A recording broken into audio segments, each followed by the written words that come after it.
Же Кутмантаң, Ырыскан же Кутмантаң, кандайсыздар? Шайри же Кутмантаңыз менен Караколго Липинкага ысык салам. Кандай жатасыздар? Сыргай же Кутмантаң.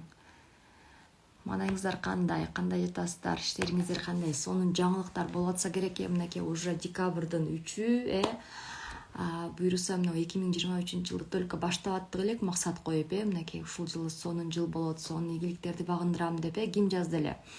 Көз ачып жумгуча эле мынакей уже жыл бүтүп, уже акыркы жылдын акыркы айында турабыз. Ошондуктан уже бизде абдан сонун убакыт бар азыр максаттарыбызды, ушул жылга жазган пландарыбызды, идеяларыбызды карап чыгып, эмнени ишке ашырам дедиңиз эле, эмнеңиз ишке аша элек. Ашкан болсо галочка коюп, аша элек болсо ошону эмне кылсак болот ошону ашырганга. Кутмантаң Орозбой же Акылбек байке, Кутмантаңыз менен ошо жыл башында эмне пландарды койдук элек, жыл башында мен кандай өзгөрөм, эмне кылам, кандай адам болом, кандай ийгиликтерди жаратам деп жаздык элек. Ден соолугумду кандай деңгээлге чыгарам, кирешемди кандай деңгээлге чыгарам, мамилемди кандай деңгээлге чыгарам деп жаздык элек. Ошолорду бир сыйра карап чыгып, эмне уже итог азыр чыгара башташ керек да. Итогду жыл бүтүп калгандан эмес, жыл бүтө электе баштап, колубуздан келгенин кылып, колубуздан келбеген эмки жылга жылдырчусун. Балким уже кээ бир сиз өстүңүз, сиз өзгөрдүңүз, сиздин ички жан дүйнөңүз өзгөрдү, сиздин максаттарыңыз да өзгөрүшү мүмкүн. Ошондуктан балким жыл башында кичирээк жазган болсоңуз чоң айтосуз. Уже кийинки жылга азыр уже максат жазып башташ керек да. Бул жылды карап, анализ кылып туруп. Ошондуктан ким баштады, ким бул жылга итог чыгарып баштады. Ким бул жылдын ийгиликтерин, пораженияларын, эмне колуман келди, эмне колуман келген жок, эмне кылдым, эмнени кылган жокмун, кандай китептерди окудум. Эң негизгиси окуй эле койбостон, ошол китептен мен эмнени жашоомо, практикама, тажрыйбама айландырдым. Мен кандай опыт алдым. Вот ошол эң негизгиси да. Ошондуктан мынакей ускорение проектисине биз менен чогуу башынан бери келаткандар, азаматсыздар, сиздер кандай өзгөрүүлөр болду жашооңуздарда? Өзүңүз анализ кылып көрсөңүз да болот да. Жылдын башында сиз кандай адам элеңиз? Например, жан дүйнөңүздө кандай адам элеңиз? Сырткы келбетиңизде кандай адам элеңиз? Кандай максаттарыңыздар бар эле? Кутмантаңыз майжа азыр кандай адамсыз? Например, мен өзүмдү салыштырсам, мен, например, бир жыл мурун кандай адам элем, азыркы адам кандай элем? Эки бөлөк адам да ушучу. Көп учурда көп адамдар бир жыл мурун кандай эле, 2 жыл мурун кандай эле, бир жылдан кийин деле ошондой адам болуп кала берет да. Анткени эмнеге итог чыгарбайбыз, анализ кылбайбыз, максаттарыбызды жазбайбыз, кагаз түрүнө жазыш керек да. Анткени жазганда даже ал ишке ашпаса деле сиз көрөсүз, сиздин максатыңыз канчалык деңгээлде эле. Азыр уже все равно сабактарды окуп, китептерди окуп, айлана чөйрөңүздөгү адамдар аркылуу сиз өсүп атасыз, сиз өзгөрүп атасыз, сиздин ошол максаттарыңыз сизге уже кичинекей болуп калышы мүмкүн. Сиз батпай калышыңыз мүмкүн ал максаттарыңызга. Это хорошо, это классно. Ошондуктан эмне кылабыз? Бүгүн ушундай как раз воскресенье, дем алыш күн, бүгүн как раз итог чыгара турган күн бир жуманыкы. Бир жумада мен эмне иш кылдым? Мен кандай иштерди, кандай ийгиликтерди жараттым? Ден соолугума кандай ийгиликтер жараттым, мамилемде, үй бүлөмдө, кирешемде, бизнесимде кандай ийгиликтер жараттым да. Эгер сиздер өзүңүздөр күн сайын, анан жума сайын, анан ай сайын, анан жылдын аягында отчет берип турсаңыздар, сиздерде эч кандайдыр бир наразычылыктар болбойт. Эч кандайдыр бир таарынычтыктар болбойт. Анткени сиз билесиз, что сиздин ийгилигиңиздер бул сиздин кыймыл-аракетиңиздин, сиздин ойлоруңуздун, сиздин ниетиңиздин жыйынтыгы. Кутмантаңыз эреже. Видите, ошондуктан өзүбүзгө күн сайын отчет бериш керек. Бүгүн мен эмне иш кылдым? Бул жумада, мына бүгүн дем алыш күн, бул жумада мен кандай ийгиликтерди жараттым? Да? Бул жумада эс алууну жакшы билиш керек, урматтуулар. Биз негизи кыргыздар эс алганды билбейбиз. Эс алат десе бизде дем алыш күнү үйдө кир жууп, манты жасап, ушундай сыяктуу да. А эс алуу деген вот реально может природага чыгыппы, может паркка чыгыппы, денеңизге эс алдырышыңыз керек, мээңизди эс алдырышыңыз керек ментально, бул дагы эмне бизге энергия берет да. Анан, конечно, биз туура эс алганды билбесек, потом бизде энергия жок, максаттарыбызды, кыялдарыбызды ишке ашырганга. Ошондуктан туура эс алганды дагы адатка айландырыш керек, үйрөнүш керек. Бир жумада бир болбосо, бир айда бир природага чыгып, бийик тоо жака барып, эмне кылып туруш керек?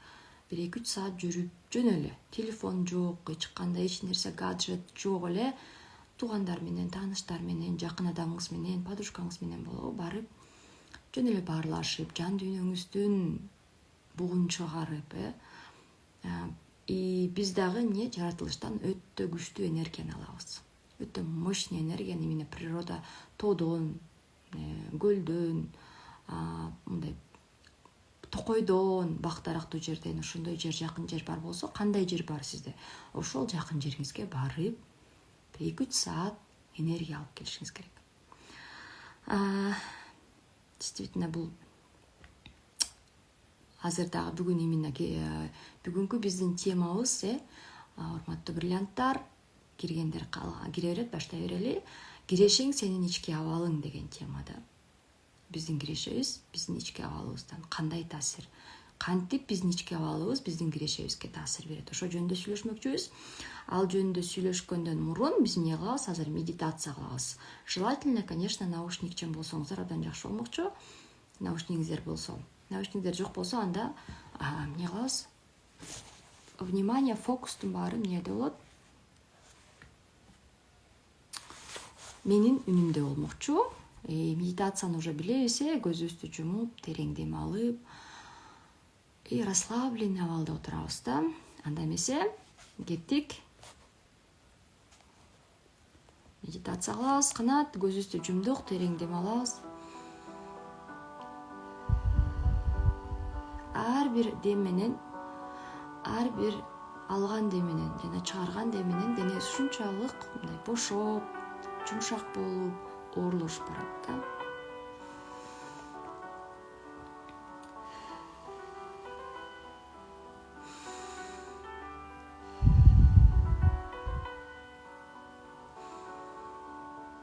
Азыр демди алып туруп, 5 секундка кармайбыз.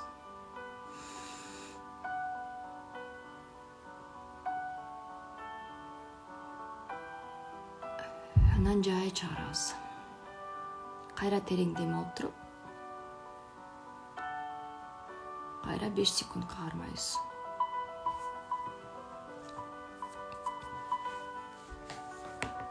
Терең дем алабыз. 5 секундка кармайбыз. Шашпай терең дем чыгарабыз.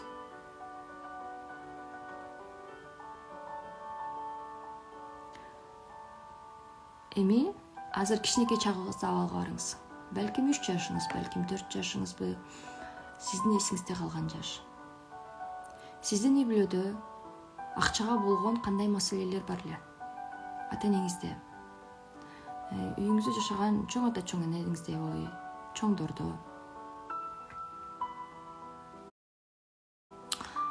Сиз бир нерсе алып бер дегенде, же бир нерсе каалаганда акча жок деген нерсе болду беле? Азыр акча жок. Балким үй бүлөңүздө ата-энеңиз акча үчүн урушкан күндөр болгон.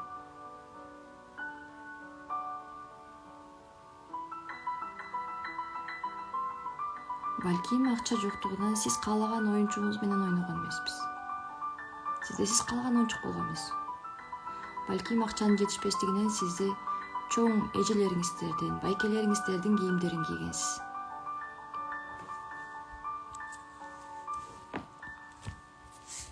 Балким акчанын жетишпегендиктен үйдө апаңыздын кийимдерди жамап, байпактарды жамап бергенин көргөнсүз.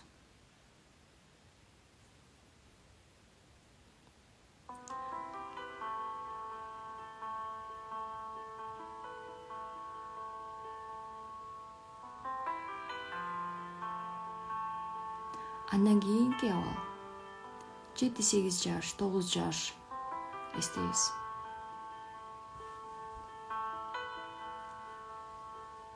сиз окуп аткан учур. Балким акчанын жетишпегендигинен сиз каалаган кружокторго катыша алган эмессиз.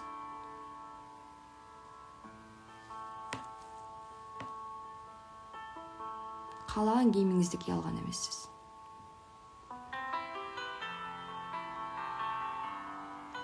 Акча сиз үчүн эмне эле? Бир жок нерсеби? Оор нерсеби? Акча бул урушпу? Же балким акча бул жаңжал? Же акча жок нерсеби? Жетишпеген нерсеби?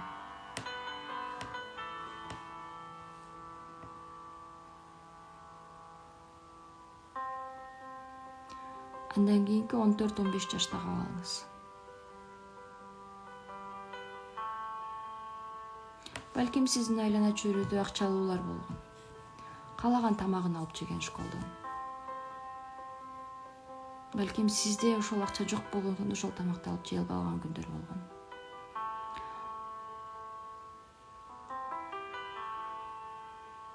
Өзүңүздү кемсинткен абалда сезген күндөр болгон. Акча үчүн.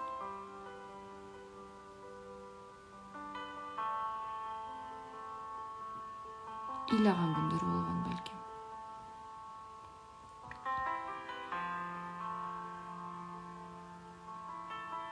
Же акчанын көптүгүнөн акчанын баркы жок, жөн эле бир кагаз деген күндөр болгон.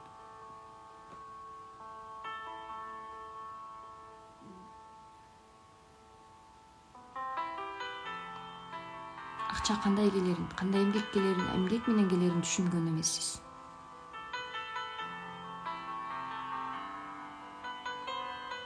Анткени акча ушунчалык көп болчу.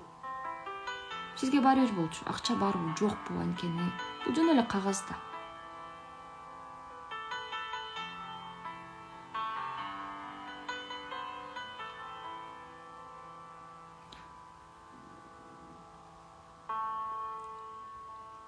Андан кийинки 18-20 жаштагы абалыңызды эстеңиз. Окууну бүтүп, чоң окуу жайга тапшырган күндөрүңүз. Балким акча үчүн чоң окуу жайга түшпөй калгансыз.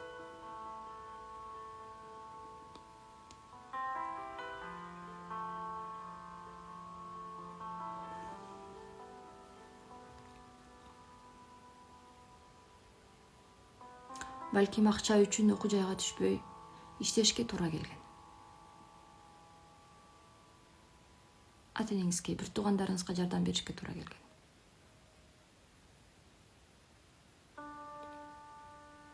Ал кезде акча сиз үчүн эмне эле?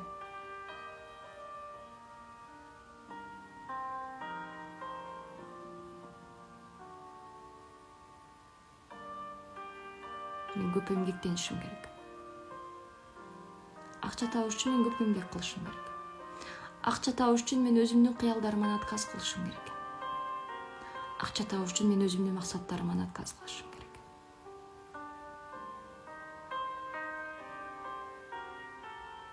Акча табыш үчүн мен өзүмдү унутушум керек.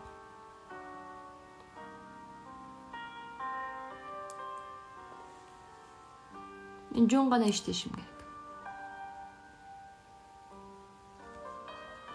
Билген нерсе келди эле. Балким бирөөлөр турмушка чыгып, үйлөнүп, балалы болуп, жашоонун ысык суугун татып калды ошол убакта.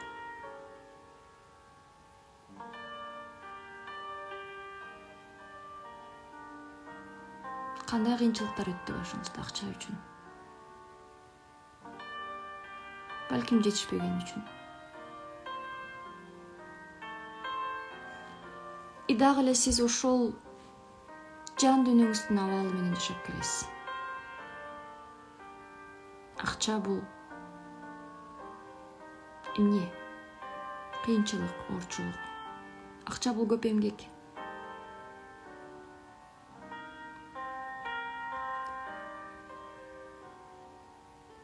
Азыркы күндө жан дүйнөңүздө эмне деген абал бар акчага болгон?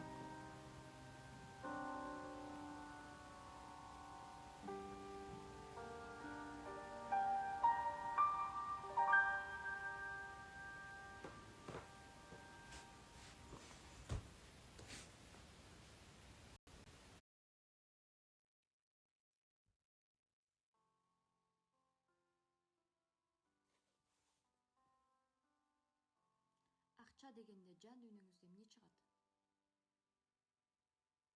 Жооп берип көрүңүзчү. Жан дүйнөңүздө эмне бар? Түпкүрүндө, жүрөгүңүздүн түпкүрүндө эмне жатат? Акча бул деди сиздин кичинекей чактан бери келген. Честно жооп беребиз. Өзүбүздү алдабайбыз. Акча бул уруш. Акча бул жөн эле кагаз. Билбейм каяктан келет, эмне болуп келет.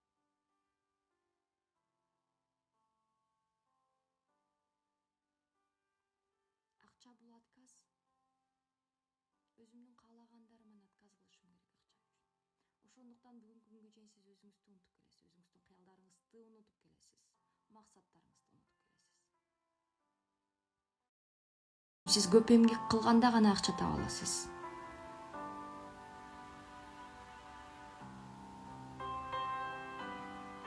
Неге? Же балким акча бул коркунуч? Анткени атаңыз менен апаңыз акча үчүн урушкан күндөр болгон. Балким акча уурдаган күндөр болгон сиз.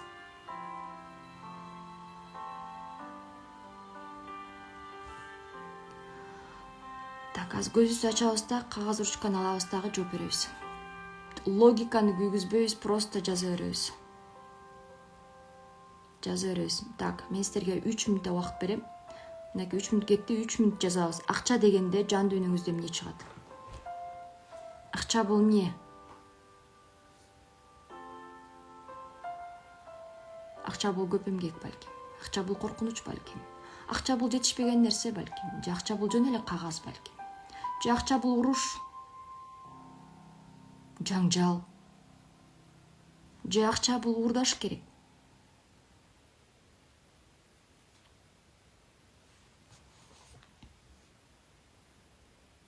Так, кеттик. 3 мүнөт кетти, жазабыз.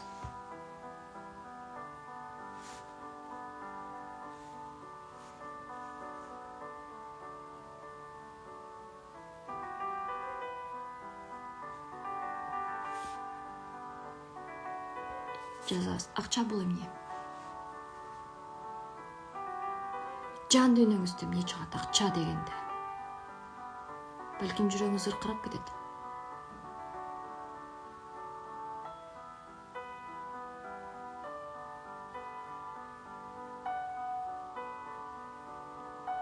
Акча оор сезилчү дейт. Акча жок, акчаны табыш кыйын. Акча оңой жол менен келбейт. Мынакей, бул бизден каяктан келген? Бул бизден кичинекей чактан келген. Ата-энебиздин акчага болгон мамилесинен келген. Балким ата-энебиз урушкан акча үчүн. Ата-энебиз айткан, акча бул эмне сага оюнчук, бул чоң эмгек менен келет деген сизге. Сиз ошону жаттап калгансыз. Акча бул кыйын экен да. Акчаны табыш кыйын экен да. Мен акчаны кыйын жол менен табат экенмин да деп калгансыз. Ушул күндө сиз 40-ка чыксаңыз да, 50-ге чыксаңыз да, сиз эмне кыласыз? Сиз акчаны оор, кыйын таап келесиз. Анткени сиздин жан дүйнөңүздө сиздин апаңыздын же атаңыздын үнү турат. Акча бул оор келет. Акча бул оңой нерсе эмес. Акча чоң эмгек менен келет. Сага эмне акча оюнчук беле?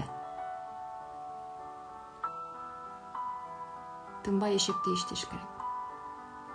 Бүгүн чыктыбы, каяктан экен? Каяктан экен ушул сиздин ишеним, тынбай эшекте иштеш керек деген ишеним каяктан экен? Акча бул энергия деген зереже, бул сиздин аң сезим иштеп атат. Сиз азыр жан дүйнөңүз менен жооп берген жоксуз. Сиз азыр мээңиз менен жооп бердиңиз. Жан дүйнөңүздү сураңыз. Биз бул бөлүктө жан дүйнө менен иштейбиз. Жан дүйнө менен. Жан дүйнөңүздөн сураңыз. Акча көп эмгек менен табылат. Таптыңызбы? Кайсы жашыңызда чыгып калган ушул ишеним?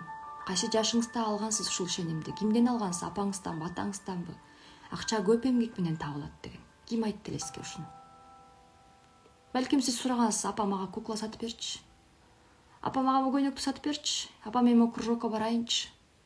Дегенде эмне деди эле сизге? Эмне деген жооп алдыңыз эле? Балам, акча чоң эмгек менен келет. Акча оңой келбейт. Аны оңой эле коротой албайбыз. Азыр сен оюнчуңа караганда үйгө эт алыш керек, үйгө нан алыш керек, un алыш керек. Сенин оюнчуңан да важный нерселер бар. деген сөздү уккансыз. Ошол нерсе сизди эмнеге алып келген? Мен кыялдарымды, мен өзүмдүн максаттарымды артка коюп коюшум керек. Менин кыялдарыман дагы, менин максаттарыман дагы маанилүү нерсе бар турбайбы деген нерсе менен жашап келесиз бүгүнкү күнгө чейин. Түшүндүңүздөрбү? Түшүндүңүздөрбү эмне үчүн сиздин максаттарыңыздар орундалбай атат? Эмне үчүн сиз каалаган кыялыңызга жете албай атасыз? Кыйын жол менен баратасыз. Анткени сиздин жан дүйнөңүздө ата энеңиздин үнү турат. Балам, акча оңой нерсе эмес. Акчаны сен каалаган куклаңа кетире бериш эмес, кереги жок. Азыр биз уна алышыбыз керек. Азыр сен окуңга төлөш керек. Окуң важный. Сенин куклаңа караганда, сенин кружогуңа караганда, сенин көйнөгүңө караганда.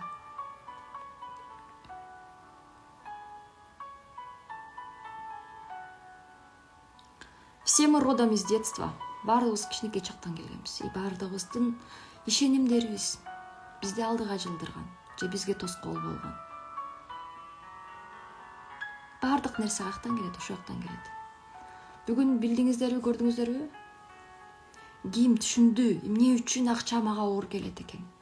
Ким көрдү? Кайсы убакта, кайсы жашта, кайсыл ситуация? Балким бул бир эле ситуация болгон. Сиз магазинден папа кукла алып берчи дегенде бабаңыз айткан. Кызым, куклаңды кой тур. Азыр куклаңа важный керектүү нерсе бар деген. Ошол бир эле ситуация сизге эмне деген ишенимди жан дүйнөңүздө алып келген. Менин кыялым, менин каалоолорум маанилүү эмес. И сиз до сих пор эмне кылып жашап келесиз? Бирөөнүн каалоолорун аткарып келесиз. Бирөөнүн жашоосу менен жашап келесиз. Иштебесең иштебейсиң деп чоңойдук дейт. Туура.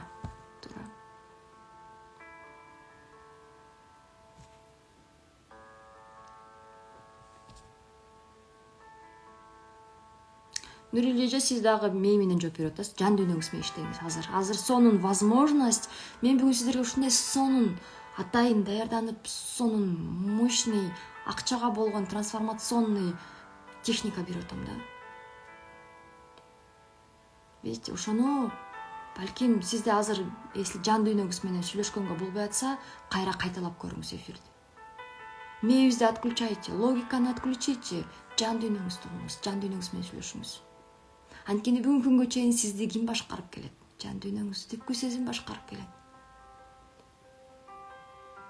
Акча маңдай терин менен иштесең тиштейсиң дейт. Бул кимден? Ким айтты эле сизге бул сөздү, Дамир эже? Эстеңиз. Кайсы ситуацияда сизге ушундай сөздү уктуңуз эле? Балким бирөөлөр айтып атканын угуп калгансыз, сиз ошону өзүңүзгө алып алгансыз.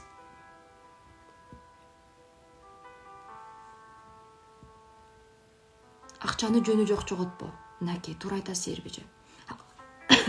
Акчаны жөндөн жөн эле коротпо. Акча оңой келбейт. Акча сага оюнчук эмес. Ошон үчүн биз өзүбүзгө өзүбүз акча корото албайбыз. Өзүңө кийим алар келгенде, өзүңө жакшы тамак алар келгенде эмне? Ичибизден бирдеме жеп эле, өзүбүздү өзүбүз жемелеп, өзүбүздү өзүбүз жаман сезе беребиз. Мен как будто бир өзүмдү мындай жөн эле бир акчаны коротуп салгандай.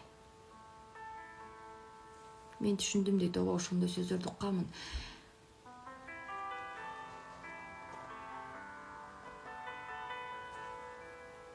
Менде да ушундай блок бар экен дейт. Так.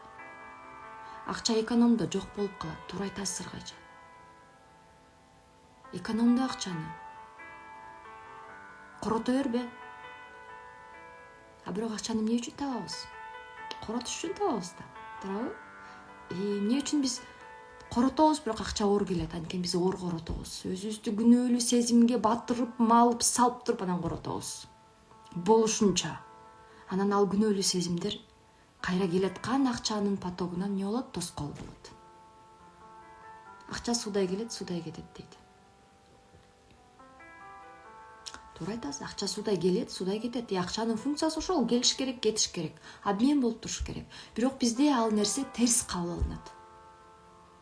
Мына келди элем, жок уже дегендей кабыл алынат да. Туура. Бүгүн бар, эртең кайра таба алса болот. ооба мен дагы 2 установка таптым дейт. Эң сонун Нурзатчы. Видите, ушул 2 эле установка балким сиздин кирешеңиздин, балким сиздин жашооңуздун, финансылык абалыңызды мындай кыйнап келет да. Кыйнап келет. Сиз именно кыйналып табасыз. Эмнеге? Анткени ошол установкалар үчүн да. Акча колдун кири. Туура айтасыз, акча колдун кири бул ар бирибиз укканбыз. Мен даже бизнес играда именно финанс боюнча установкалар боюнча иштеген айткам. Мен азыр кызыма айтам, азыр алат баарын өзүнө салат. Мен айтам, кызым акча кир салба өзүңө дейм да. То есть анын мээсинде эмне бар? Акча кир. Мындан нужно избавляться. Бир нерсени эмне кылыш керек? Жууш керек бат-баттан, туурабы? Кийимиң кир болсо жууш керек, колуң кир болсо жууш керек, бат-баттан жоготуш керек ал кир нерсени, туурабы? Вот ошондой эле акча кир дегенде бизде мээбизде кандай установка турат? Аны жоготуш керек. Ошон үчүн сизде жаныңызда акча турбайт. Акча келди, айлык алдыңыз, чөнтөгүңүздү эле кытылап эле кайка коротуп ийсем, тияка барсам, бияка барсам, тияка Кур'ан окуш керек, бияка барыш керек, тим эле пландарыңыз тизилип калат да. Анткени эмне? Акча кир. Аны коротуш керек, жоготуш керек бат-баттан. Акча бийикке тургузуп менин каалоом болгон эмес дейт. Акчанын баарын таба албайсың, туура айтасыз. Мен да чоң апам айтчу. Эмне иштеп дүйнө жүзүндө акчанын баарын тапмак белең деп. То есть, видите, это вот илгерки кишилердин айткан сөздөрү бизге эмне болуп калган? Терс ишеним болуп, терс установка болуп азыркы күндө биздин кирешебиздин абалына таасир берип келет. Акча кыйналган эмгек менен келет деп, оңой келбейт деп апам айтчу. Туура, ошол убакта ошондой болчу. Анткени алардын убагында жер иштетиш керек болчу. Алардын убагында, даже билесиздерби, согуштан кийин машиналар, амелер жана комбайндар жетишпей, орок менен буудайды орок менен орушчу. Элестете бергиле, гектар жерлерди орок менен оруп чыккан. Эте, конечно, абдан чоң кара эмгек да, мындай жанды кыйнаган эмгек. Элестете бергиле, анын баарын кол менен чагып, анан буудайды кол менен монтип, билесиздерби, таш менен монтип меткен. Действительно, алар өзүлөрүнүн жашоосунун опытын айткан сиздергечи, бизге. Алардын чындыгы болчу да. Алардын ошол убактагы чындыгы болчу да. Бирок биз азыр башка убакта жашап жатабыз, а биздин жан дүйнөбүз ошол тетиги 20-кылымда калып калган да. Биздин жан дүйнөбүз дагы эле эмне деп ишенет? Буудайды орок менен оруш керек. Аны кол менен талкалаш керек, дагы таш менен чайнаш керек. Азыркы күндө тегирмен деген бар, готовый нан деген бар дегенди мээбиз түшүнсө, бирок жан дүйнөбүз түшүнбөйт.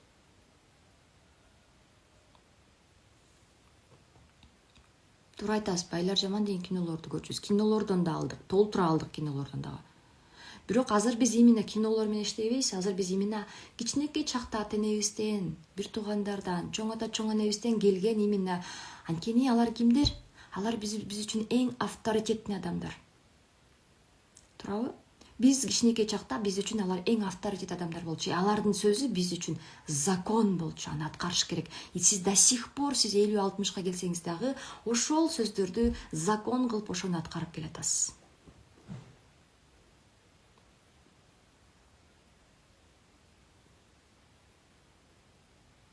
Көп акчадан көйүп кетет дейт. Действительно ошондой болчу. Анткени ошол убакта биздин чоң ата чоң энебиз жашаган убакта эмне болгон? Көп акча болсо эле ичип кеткендер болгон, өзүн кармана албай. Анткени ал убакта СССР запрет коюп келген да, көп акча тапканга, лишний бир коюң болсо, не дай бог соттоп кете салчу, лишний бир уюң болсо, лишний бир оокатың болбош керек болчу да. И вот ошон үчүн ал убактагы адамдар үчүн көп нерсени көтөрө алчу эмес да. Билчү эмес кантип башкарыш керек. Андай свобода жок болчу, эркиндик жок болчу биздикиндей. Видите, алардын чындыгы ошондой болчу, действительно. Алар күнөөлүү эмес. Алар действительно ошондой жашоодо жашаган, ошондой убакта жашаган.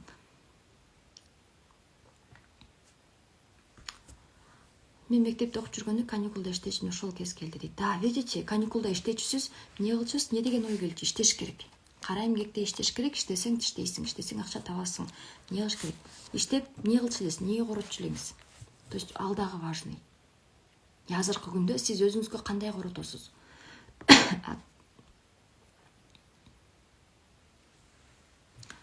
Акча мага кагаздай эле сезилчү дейт да. Анткени кээ бир адамдардын ата-энеси жакшы жерде иштечү, завсклад болчу, например, ушундай магазиндердин эмеси болчу, ушундай бир заводдордо. Менин байкем, папамдын байкеси эмеде эмне деп коет, бойня жанагы завод, эт малдарды алып келип союп, анан эттерге бөлүп колбаса жасаган заводдо иштечи, чоңу болупчу. Эт ушунчалык көп болчу дейт да үйдөчү. Төөнүн эти, койдун эти, уйдун эти, эт прям түрү менен турчу дейт да. Эт ушунчалык бааланчу эмес. И, конечно, ал адамда акча аябай көп болчу. Акча прям мындай кагаздай эле ыргытчу дейт да. Анткени ал убактагы адамдар акчаны туура колдонгонду билчү эмес. Видите, ошон үчүн алар даже балдарга дагы үйрөткөн эмес да акча деген эмне экенин. Ошон үчүн ал адам, ошондой адамдардын ата энеси жокшу жерде иштеген, ата энеси жакшы акча тапкан адамдардын балдары үчүн акча эмне эле? Акча бул жөн эле кагаз. Толтура. Непонятно каяктан келет, эмне болуп келет, понимаете? И ошон үчүн ал дагы бул крайность да, эки жактын крайность. Акча жок, же болбосо акча слишком көп. Жутумбачы деген пирог алып бер десем, ушул такыр эсимен кетпейт дейт. Видите, вот да, жутумба. Жутунуп каяка барасың? Бул дагы кичинекей бала үчүн эмне болуп калган? Жутумбаш керек да. Өзүңө керектүү эле чектүү эле алыш керек, болду, лишний не надо. И, соответственно, до сих пор сизге мындай көп акча келиш кыйын да. Анткени сиз көп эмгек кылсаңыз деле, 24 саат эле жаныңызды уруп иштесеңиз эле, сизге жашооңузга керектүү эле акча келет. Неге? Анткени сиздин жан дүйнөңүздө ошол атаңыздынбы, апаңыздын сөзү турат, кызым жутумба. Каяка барасың жутунуп? Сага керектүү эле, өзүңө керектүү эле нерсени ал. Мына сага бир кусок керек, бир кусок эле ал. И ошол нерсе до сих пор сизде эмне? Чоң кирешеге тоскоол болуп келет.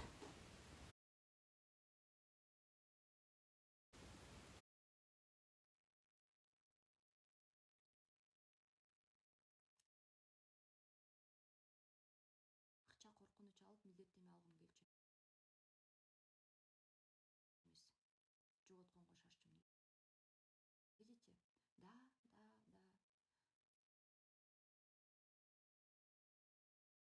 То есть эмне азыр деле, значит, эмне бар сизде? Акча дегенде коркунуч бар. Чоң акча дегенде. Сиз ошо жашооңузга керектүү эле акча. Андан ашык акча келбейт. Анткени ал эмне кереги бар? Коркунуч, корком.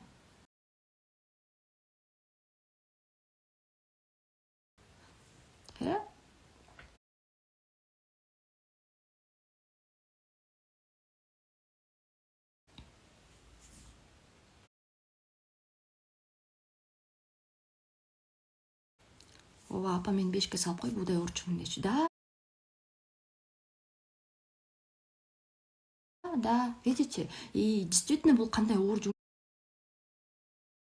элестеткиле, орок менен үйүңдүн тегерегинде кичинекей чөп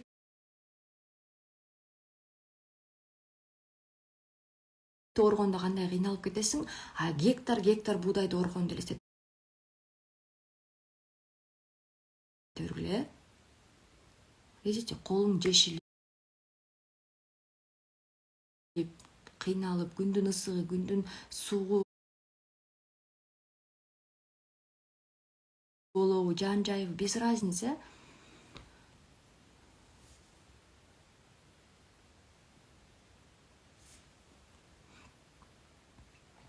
То есть эми түшүндүңүздөр, иштеп ата энеме берчүмүн дейт акчаны. Видите, сиз иштеп ата энеңизге берчисиз, и сиз до сих пор да жан дүйнөңүздө эмне бар? Акчаны иштегенден кийин эмне кылыш керек? Бирөөгө бериш керек. Балким сиз азыр жолдошуңузга бересиз. Балким ошол акчаны азыр балдарыңызга коротосуз. Бирок өзүңүзгө коротосуз, бирок ушундай бир кандайдыр бир күнөөлүү сезим менен. Ушундай бир кандайдыр мындай сизде мындай толук кандуу сезим болбойт болуш керек да. Талдап көрүңүз өзүңүз. Бул менин акчам.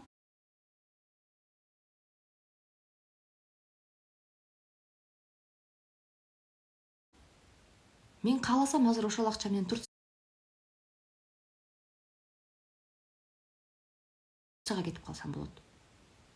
Мен кааласам азыр Дубайга кетип калсам болот. Деген болбойт да сиздечи.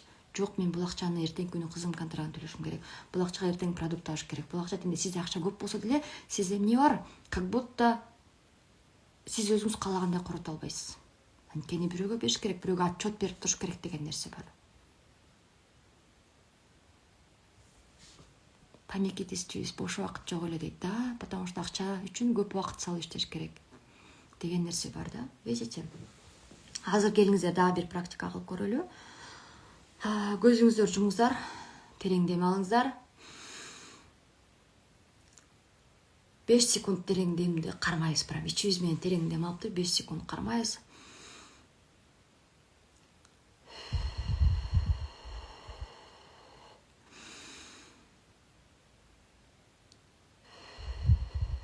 Прям терең дем алабыз, өзүбүздү сезебиз. Ушундай сонун бир расслабленный состояние. Терең дем алабыз, дем алганды токотпойбуз. Элестетиңиз, азыр сиздин үйүңүзгө эшик тыкылдап келди. Эшик тыкылдап келди. Барып эшикти ачтыңыз. Барып эшикти ачсаңыз, бир адам сизге чоң кара чемодан тапшырды. Бул сизге посылка деп. Түстөн калды, кимден десем, билбейм. Кол коюп берип коюңуз.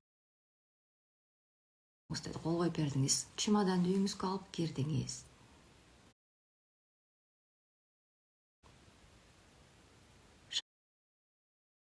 Шашпай койдуңуз.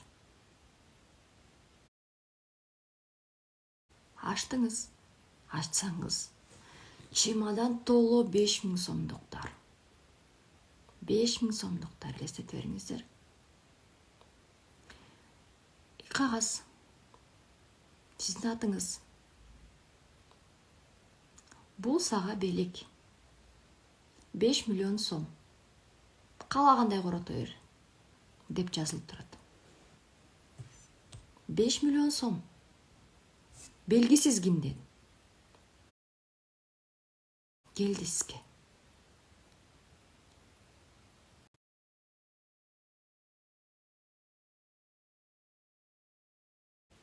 Эми аз сезип көрүңүз. Эмне кылат элеңиз ушул акчаны?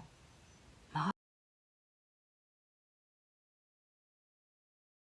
келди, мага бирөө белек берди 5 миллион сом. Эмне кылам? Кандай сезимдер пайда болду? Сезим.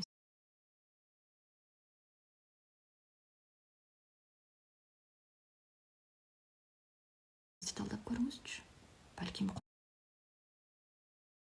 коркунуч.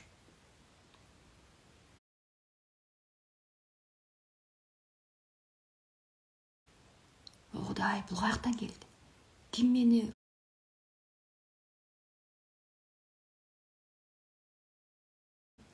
менен ойноп атат? Эмне болуп калды? Ким берди?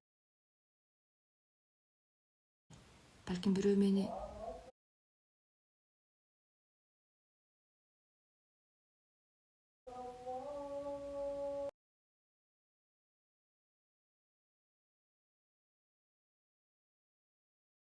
сынап ататтыр.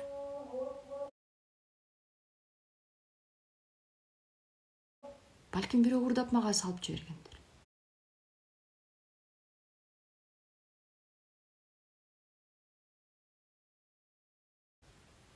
Эмне болуп кетти?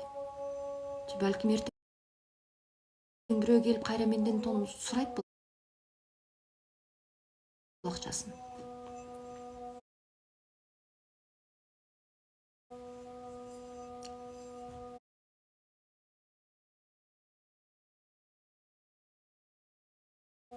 Же балким бирөө тонап кетет менин акчам бар экенин билип.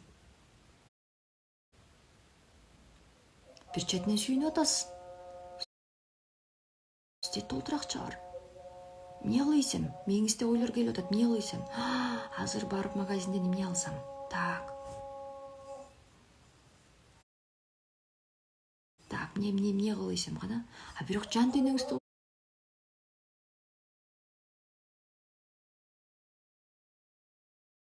көрүңүзчү, жан дүйнөңүздө кандай сезимдер бар? Жан дүйнөңүздө кандай сезимдер келип атат?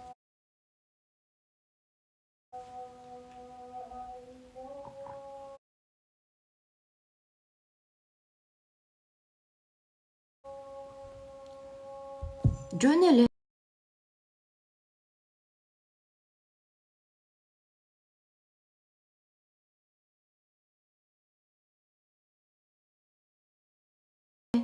Эч кандай эмгек кылбай эле, эчтеке кылбай эле сизге акча келип калды.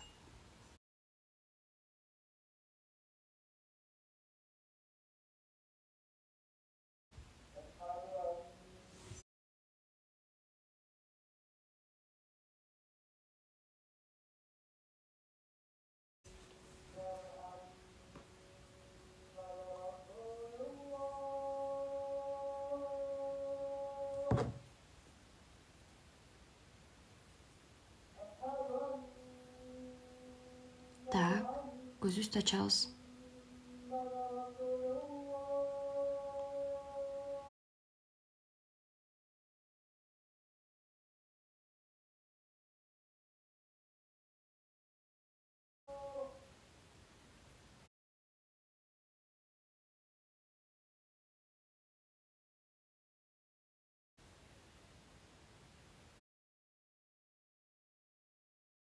Так, кандай сезимдер келди? Жазабыз, бат-баттан жазабыз. Ойлонбостон жазабыз. Коркунуч тоноп кетет. Каяктан келди, ким изделди, эмне, кандай сезимдер, кандай эмоциялар келип атат сизге? Ошонун баарын жазыңыз.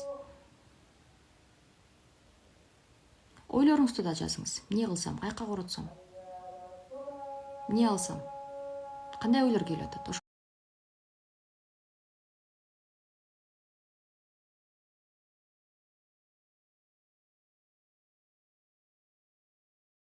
Ошону да жазыңыз.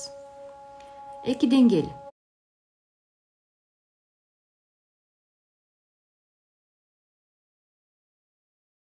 Биз постоянно эки деңгээлде жашайбыз. Биз мээ менен жашайбыз жана жан дүйнө менен жашайбыз. Көп учурда өзүнүн жан дүйнөбүздү укпайбыз. Биз жан дүйнөбүздө эмне болуп атат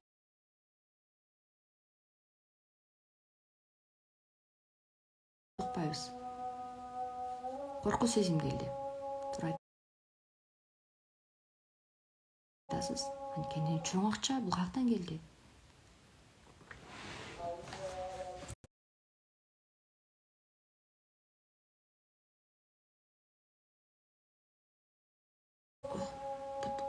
Ай, бутум уктап калды.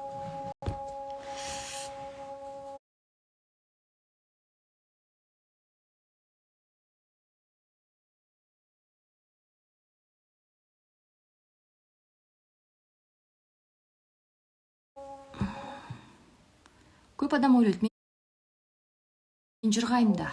Мен жыргайм, мага ушундай көп акча келсе деп. Бул сиз мээ менен жооп берип атасыз да.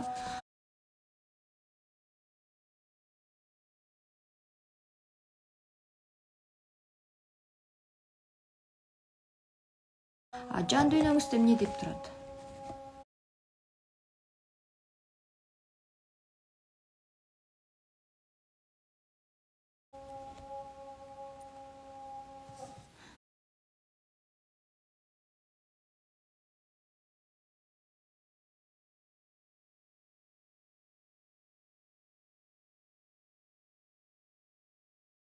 Анча акчам болсо мен эмне алмакмын деген